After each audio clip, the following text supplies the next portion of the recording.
Am I the a-hole for saying I feel like the least prioritized member of my family and like my parents' least favorite kid? My family is made up of me, 16M, my sister Hannah, 15F, my brothers Connor, 13M, and Seth, 11M, my youngest sister Jade, 9F, and our parents, both 49. Out of my siblings, Connor and Jade have ADHD, and Seth has dyslexia. I understand that those conditions require extra patience, more appointments, and sometimes unique teaching approaches. I've never had a problem with that. I know they need the help. Hannah doesn't have any diagnosed learning differences, but she has something else my parents absolutely adore, a talent for horseback riding. She's good, like competition level good, and my parents have been incredibly supportive of that. They pay for lessons, shows, travel, gear, and everything else, without hesitation. Weekends often revolve around her schedule. The living room shelves are full of her ribbons and trophies, proudly displayed. I get it. She's their shining star, the one with an impressive thing that everyone can point to and say, look at what she's achieved. But when it comes to me, I don't really have anything like that, at least not anything they've chosen to value. My hobbies, my school struggles, my achievements, they never seem important enough to make me a priority. When I was younger, I found something I loved: gymnastics. I wasn't just okay at it, my coaches thought I had real potential. I felt strong, confident, and for once noticed. But after a while, my parents decided it was too much and pulled me out. No big conversation. No attempt to make it work. Just gone.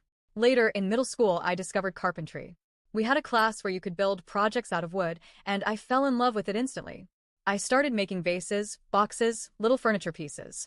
It wasn't just fun, it was something I could pour myself into, something that felt mine. My teachers praised my work, and I started thinking maybe I could even do something with this in the future. But then my parents announced we were moving to a different school district. They told me I wouldn't be able to keep taking carpentry because it wouldn't fit with our new schedule. I later realized the truth. After we moved, Hannah still drove to her same trainer, which was farther than my carpentry class would have been, and Seth still went to his art program, which also took more time and money. So, why was mine the only activity that didn't survive the move? The move, they said, was for Jade.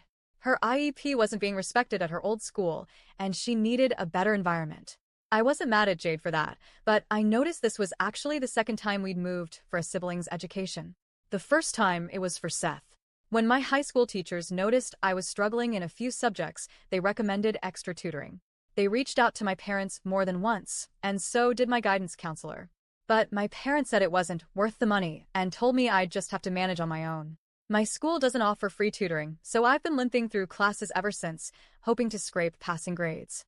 And here's the kicker: Hannah, who also doesn't have ADHD or dyslexia, gets a math tutor because it's her weakest subject.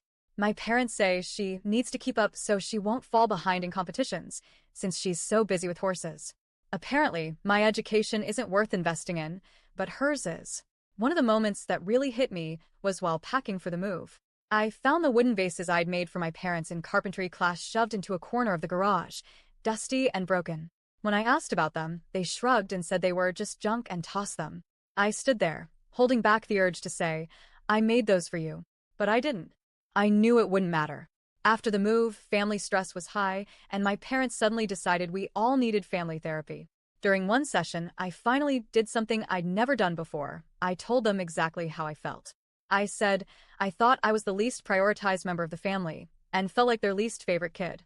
I explained about the activities, the lack of academic support, the way my interests were always the ones cut or ignored. The therapist actually turned to them and asked about the double standard. My parents' faces hardened immediately. They told me I had a victimhood mindset and that I should be grateful I didn't need the extra help my siblings required. The next 2 sessions after that were brutal. Every answer I gave was met with coldness or short, clipped responses. At home, the tension was so thick, I barely wanted to speak. Then one evening, my parents said they needed space from my selfish attitude and sent me to live with my grandparents for a few weeks. The therapist didn't approve, but they did it anyway, framing it as for the good of the family. At my grandparents' house, I kept replaying the therapy session in my head, wondering if I'd made a huge mistake by speaking up.